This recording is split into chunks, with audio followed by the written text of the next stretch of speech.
그날 밤 나는 거울 앞에서 완전히 무너졌습니다. 79살이 되어서야 내가 평생 살아온 인생이 모두 거짓이었다는 걸 깨달았거든요. 남들이 원하는 모습으로만 살아왔다는 걸. 정작 진짜 나는 어디에도 없었다는 걸. 그 순간 가슴이 터질 것 같았습니다. 숨이 막혔어요. 80년 가까이 살면서 단 한 번도 내 마음의 소리를 들어본 적이 없었다는 게 거울 속 그 낯선 노인이 과연 나였을까요? 안녕하세요. 인생담소 채널에 오신 것을 환영합니다. 오늘은 제가 직접 겪은 그리고 수많은 어르신들이 공감하실 이야기를 들려드리려고 합니다. 삶의 마지막 챕터에서 발견한 정말 소중한 깨달음에 대한 이야기입니다. 혹시 여러분도 이런 생각을 해보신 적 있으신가요? 내가 정말 원했던 삶이 이거였을까? 지금까지 뭘 위해 이렇게 살아왔을까? 죽기 전에 꼭 해야 할 일이 있을까?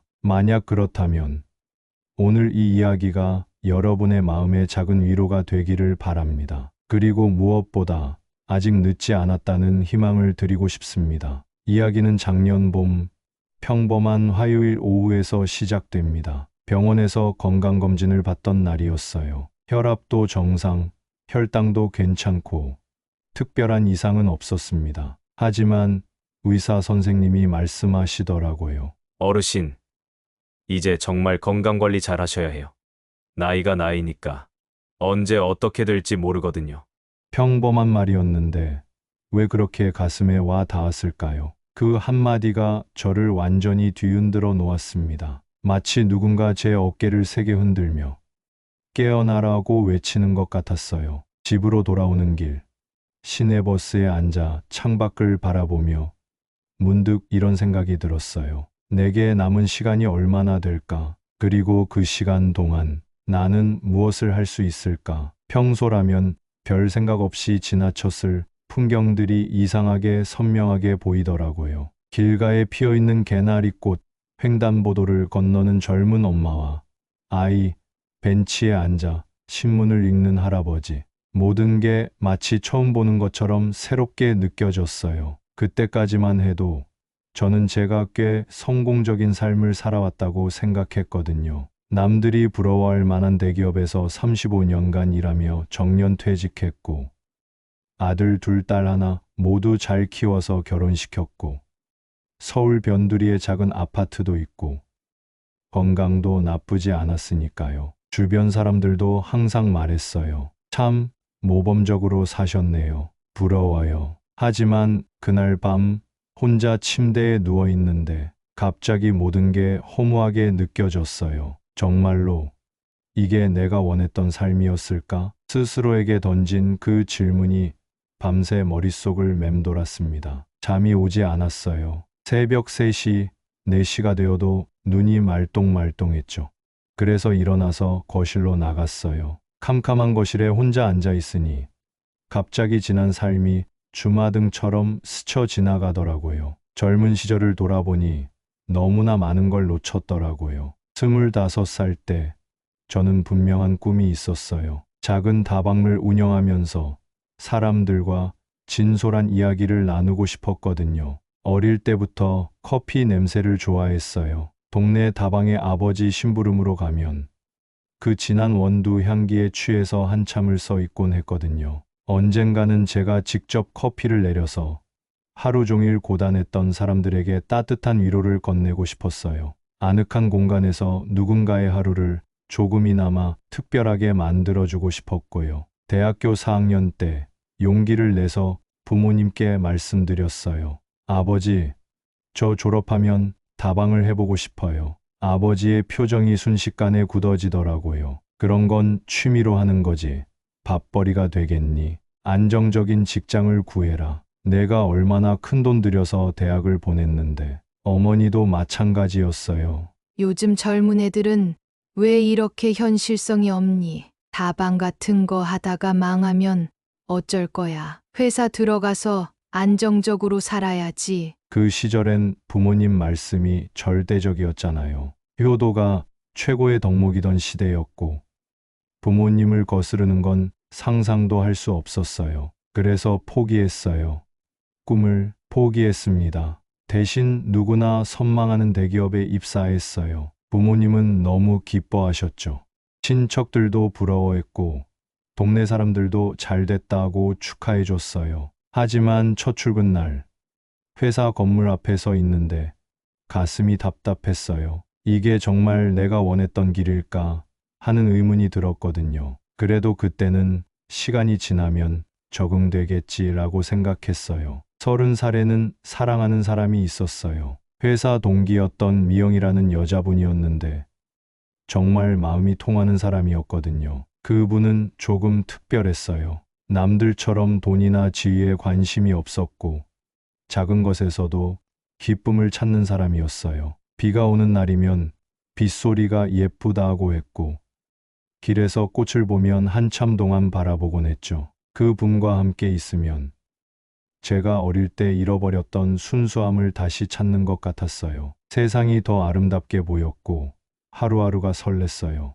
1년쯤 사귀고 나서 결혼을 생각하게 됐어요. 그래서 부모님께 소개해드렸죠. 하지만 첫 만남 후 부모님의 반응은 차가웠어요. 집안이 별로 안 좋은 것 같던데 아버지가 뭘 하시는지도 애매하고 너는 좀 더 현실적으로 생각해야 해. 결혼은 사랑만으로 되는 게 아니야. 그때 미영이의 아버지는 작은 중국집을 운영하셨어요. 성실하고 좋은 분이셨지만 제 부모님 눈에는 격이 맞지 않는다고 여겨졌나 봐요. 몇 달 동안 설득해봤지만 부모님의 마음은 돌아서지 않았어요. 오히려 더 강하게 반대하셨죠. 내가 지금 흐릿한 감정에 빠져 있는 거야. 나중에 후회할 일이야. 결국 저는 미영이와 헤어졌어요. 그분에게 마지막 인사를 할 때가 지금도 생생해요.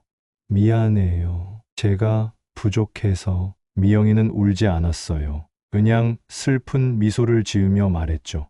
괜찮아요. 당신도 힘들었을 거예요. 행복하게 사세요. 그 후로 다시는 만나지 못했어요. 나중에 들으니 다른 분과 결혼해서 잘 살고 있다고 하더라고요. 그래서 또 포기했어요. 사랑을 포기했습니다. 몇 년 후 부모님이 정해주신 분과 맞선을 봤어요. 조건은 좋았죠. 교사였고 집안도 괜찮았고 무엇보다 부모님이 만족해 하셨어요. 결혼했습니다. 나쁘지 않은 결혼이었어요. 아내는 좋은 사람이었고 아이들도 건강하게 자랐죠. 하지만 가끔, 정말 가끔 미영이 생각이 났어요. 그 분과 함께였다면 어떤 삶을 살았을까 하는 상상을 하곤 했거든요. 40살에는 아이들과 더 많은 시간을 보내고 싶었어요. 첫째가 초등학교에 들어가고 둘째가 태어나고 막내가 돌이 되던 해였죠. 정말 소중한 시기였는데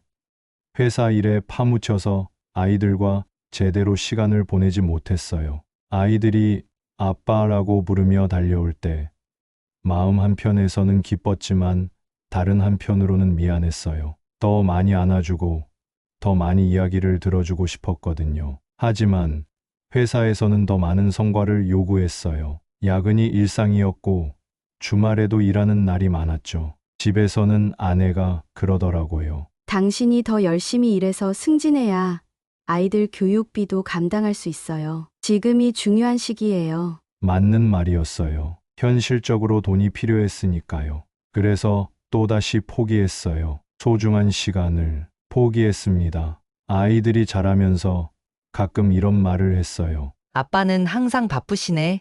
우리보다 회사가 더 중요한가 봐.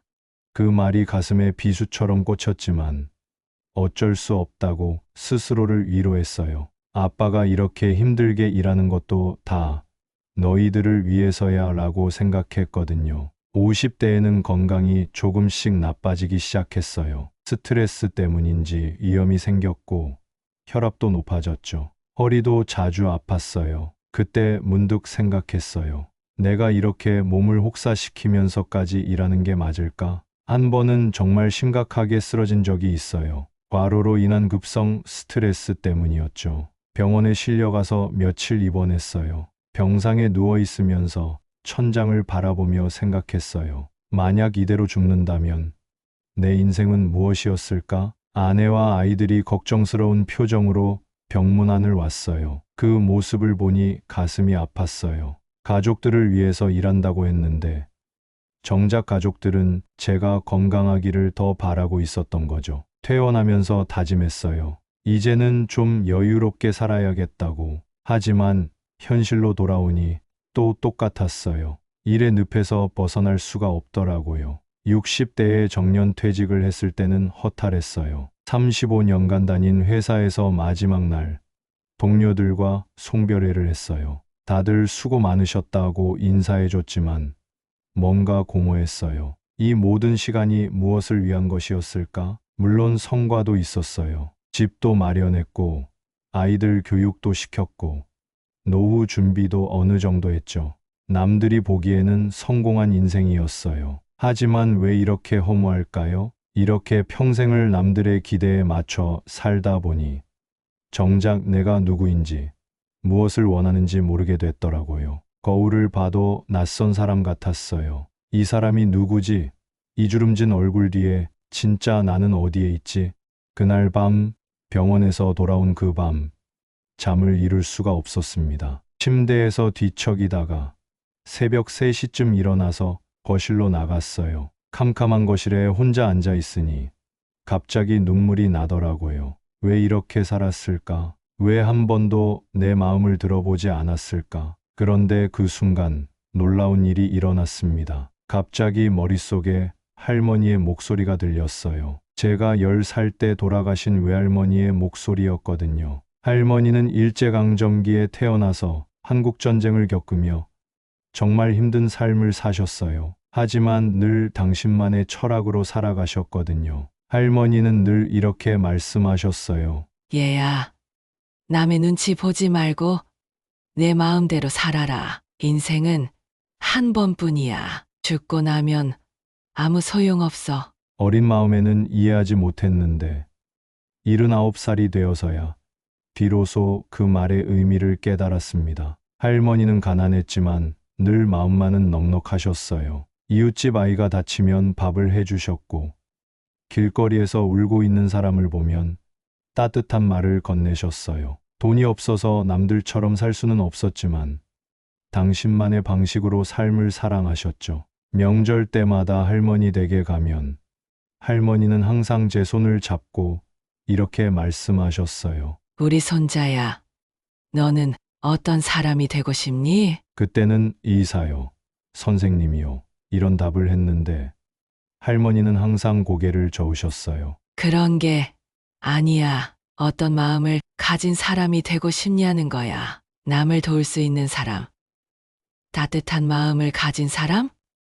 정직한 사람? 어린 제게는 너무 어려운 질문이었어요. 그때 문득 깨달았어요. 할머니야말로 진정한 철학자였다는 걸. 철학이라는 게 거창한 학문이 아니더라고요. 매일 아침 일어나서 오늘은 어떻게 살 것인가를 고민하는 것, 누군가를 만날 때 어떤 마음으로 대할 것인가를 생각하는 것, 밤에 잠들기 전 오늘 하루 잘 살았는가를 돌아보는 것, 이런 평범한 일상의 선택들이 모두 철학이었습니다. 할머니는 학교도 제대로 못 다니셨지만 삶에 대한 깊은 지혜를 가지고 계셨어요. 그리고 그 지혜를 행동으로 실천하며 사셨죠. 그 깨달음 이후로 저는 완전히 다른 사람이 되기 시작했어요. 먼저 제가 평생 미뤄왔던 일들을 하나씩 해보기로 했습니다. 다방은 차릴 수 없었지만 동네 경로당에서 어르신들께 커피를 내려드리기 시작했어요. 처음에는 어색했어요.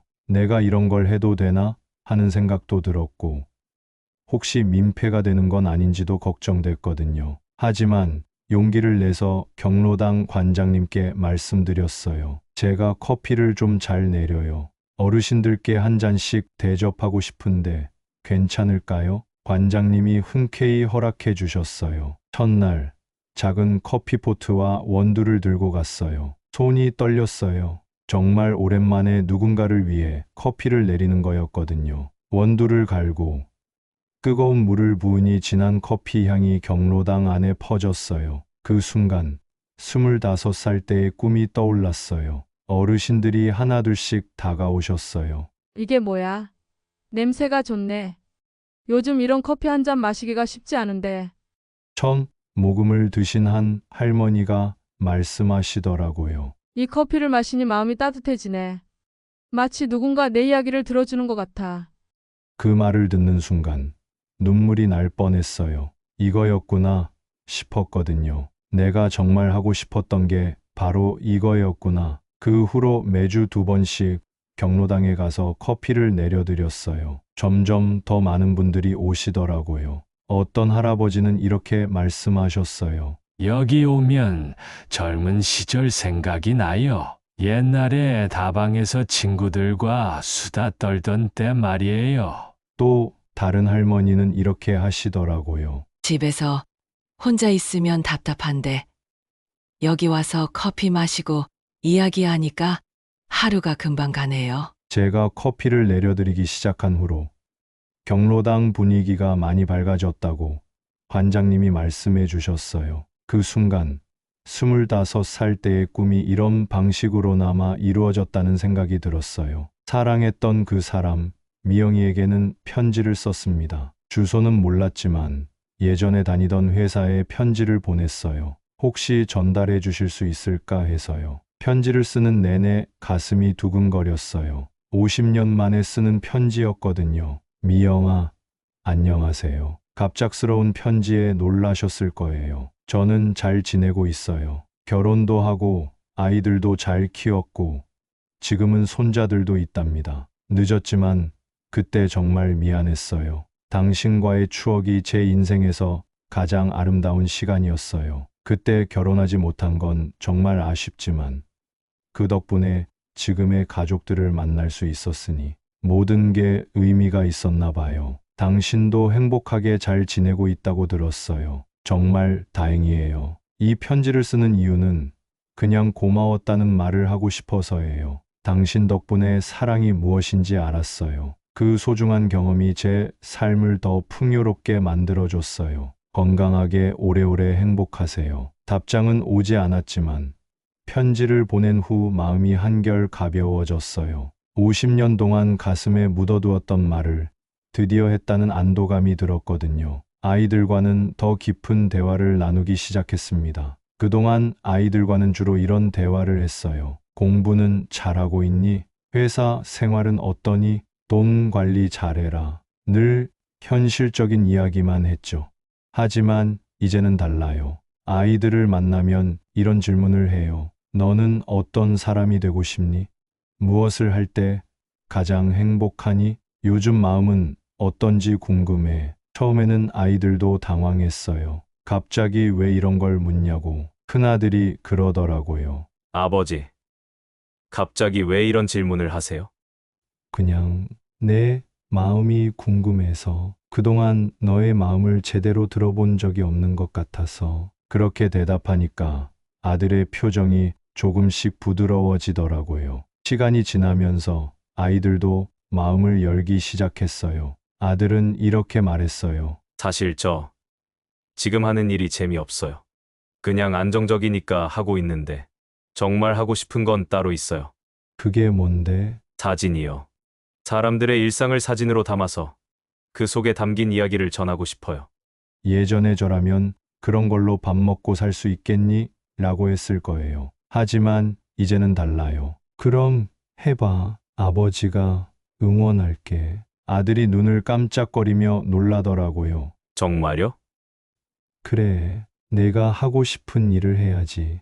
아버지는 그동안 내가 하고 싶은 일을 못 해봐서 많이 후회하거든. 그 후로 둘째는 주말마다 사진을 찍으러 다녀요. 그리고 가끔 찍은 사진을 보여주는데 정말 재능이 있더라고요. 막내딸과도 깊은 대화를 나눴어요. 딸이 그러더라고요. 아빠, 이제야 진짜 아빠 같아요. 무슨 뜻이야? 전에는 항상 뭔가 바쁘고 딱딱한 느낌이었는데 지금은 따뜻해 보여요. 저한테 관심도 많이 가져주시고. 그 말을 듣고 가슴이 뭉클했어요. 아이들이 그동안 얼마나 아버지의 따뜻함을 그리워했을까 싶었거든요. 가장 큰 변화는 제 자신을 대하는 태도였습니다. 그동안 저는 제 자신에게 너무 엄격했어요. 완벽해야 한다는 강박이 있었고, 실수하면 자책하고, 남과 비교하면서 부족함을 느끼고 늘 더 잘해야 한다는 압박감에 시달렸거든요. 특히 다른 사람들과 비교하는 버릇이 심했어요. 옆집 김 씨는 아들이 의사인데 우리 아들은 같이 입사한 동기는 임원까지 됐는데 나는, 친구는 사업해서 큰돈 벌었는데 나는, 이런 생각들이 저를 괴롭혔어요. 하지만 이제는 달라요. 매일 아침 거울을 보면서 이렇게 말해요. 오늘도 수고했어. 오늘도 최선을 다해보자. 너는 충분히 잘하고 있어. 실수를 해도 자책하지 않아요. 대신 이것도 배움이구나. 다음에는 더 잘할 수 있겠네 라고 생각해요. 남과 비교하지도 않아요. 제 인생은 제가 살아가는 거니까 다른 사람의 기준에 맞출 필요가 없다는 걸 깨달았거든요. 이런 작은 변화들이 쌓이니까 삶 전체가 달라지더라고요. 아침에 일어나는 게 즐거워졌고 하루하루가 감사하게 느껴졌어요. 특히 기억에 남는 순간이 있어요. 작년 여름 5살 된 손자와 함께 동네 공원을 산책하던 날이었습니다. 손자가 갑자기 제 손을 잡고 이렇게 말하더라고요. 할아버지, 왜 요즘 더 좋아 보여요? 어떤 게 좋아 보이는데? 웃을 때 진짜 웃는 것 같아요. 전에는 조금 슬퍼 보였는데 지금은 할아버지 눈이 반짝반짝해요. 5살 아이의 순수한 말이 가슴을 뭉클하게 했어요. 아이들은 정말 순수한 눈으로 사람을 보는구나 싶었거든요. 어른들이 놓치는 걸 아이들은 그냥 느끼더라고요. 그날 밤 손자의 말을 곱씹어 보니 정말 그런 것 같았어요. 예전에 저는 웃어도 진심에서 우러나오는 웃음이 아니었던 거죠. 의무적으로, 습관적으로 웃었을 뿐이었어요. 남들에게 보이기 위한 웃음이었죠. 하지만 이제는 달라요. 작은 것에도 진심으로 기뻐할 수 있게 됐거든요. 아침에 창문을 열었을 때 들어오는 신선한 공기, 동네 길고양이가 다가와서 다리에 비비는 순간, 마트에서 만난 이웃과 나누는 안부 인사,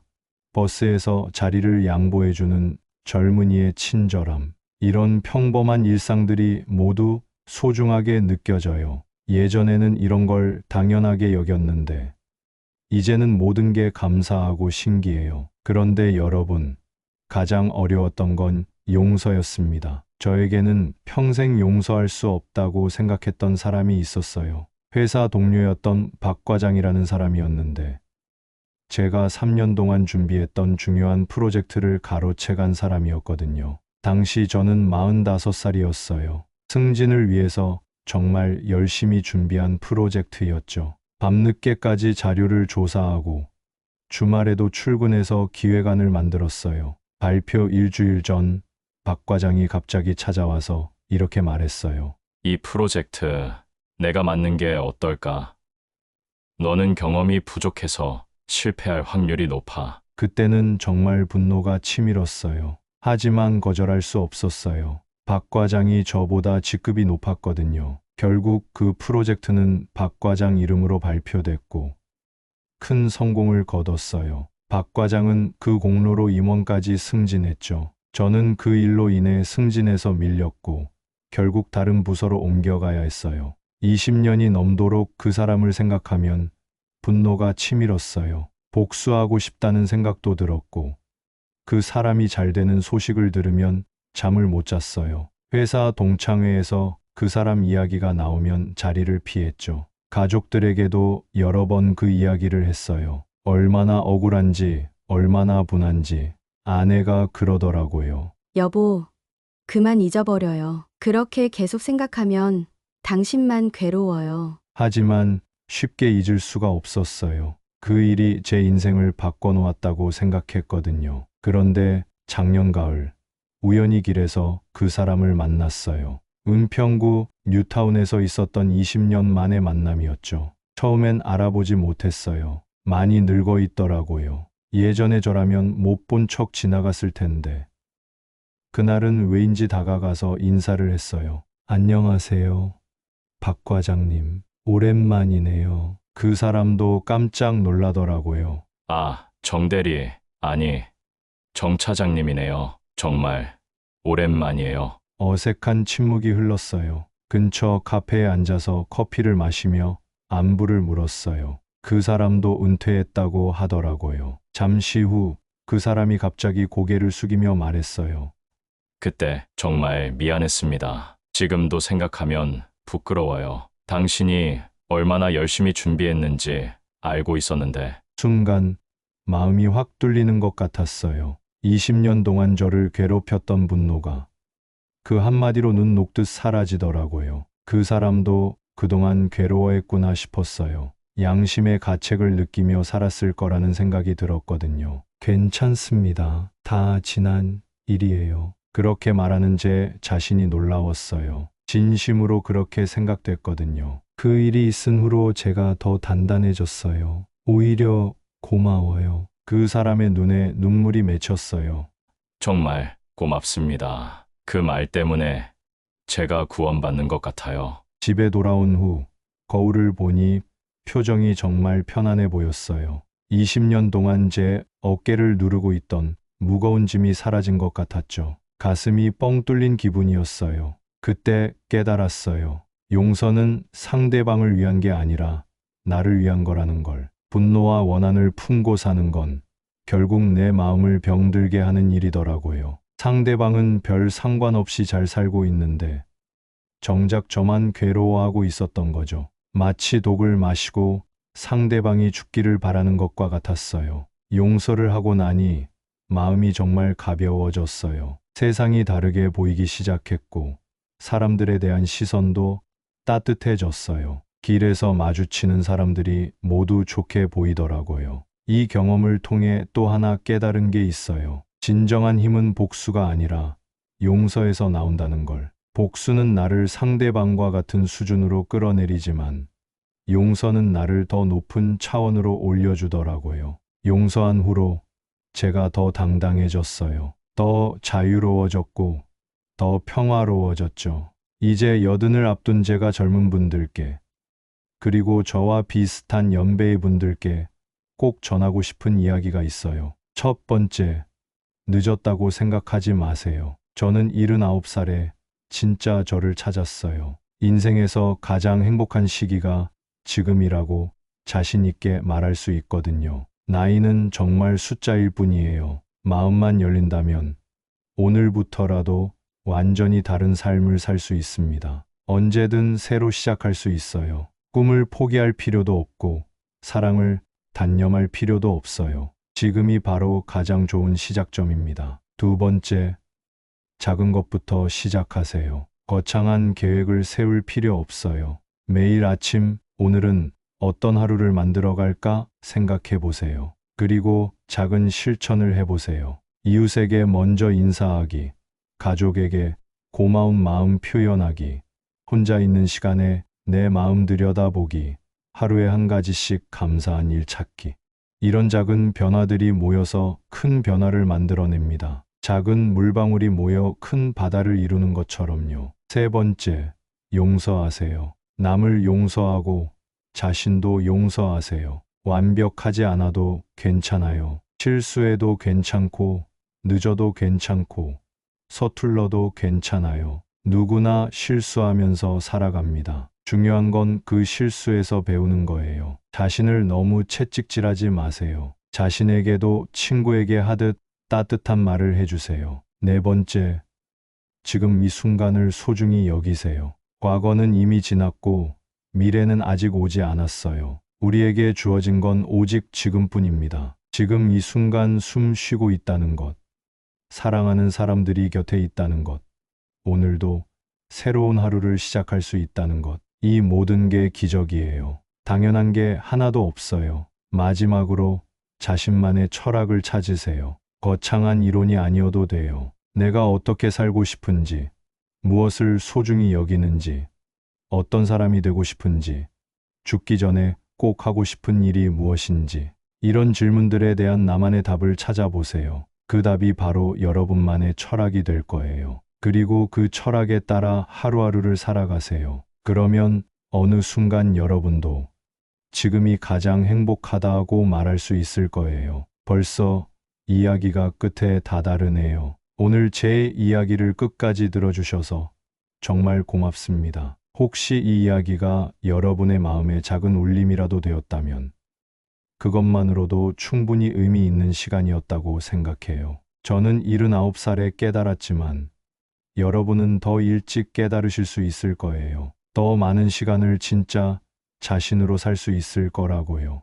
인생담소 채널에서는 앞으로도 이런 진솔한 이야기들을 계속 나눠드릴 예정이에요. 인생의 선배들이 겪은 다양한 경험과 깨달음, 그리고 삶의 지혜를 함께 나누는 공간이 되고 싶거든요. 혼자가 아니라는 걸 느끼실 수 있는 따뜻한 공간 말이에요. 만약 오늘 이야기가 도움이 되셨다면 구독과 좋아요 버튼을 눌러주세요. 여러분의 작은 관심이 더 많은 분들께 이런 이야기를 전할 수 있게 해줍니다. 그리고 댓글로 여러분의 생각도 나눠주시면 정말 감사하겠어요. 여러분의 이야기도 다른 분들께 큰 힘이 될 거예요. 우리는 모두 연결되어 있으니까요. 마지막으로 꼭 기억해 주세요. 지금도 늦지 않았습니다. 여러분의 인생에서 가장 아름다운 챕터는 아직 시작되지 않았을지도 몰라요. 나이가 들었다고, 시간이 많이 흘렀다고 포기하지 마세요. 실패했다고,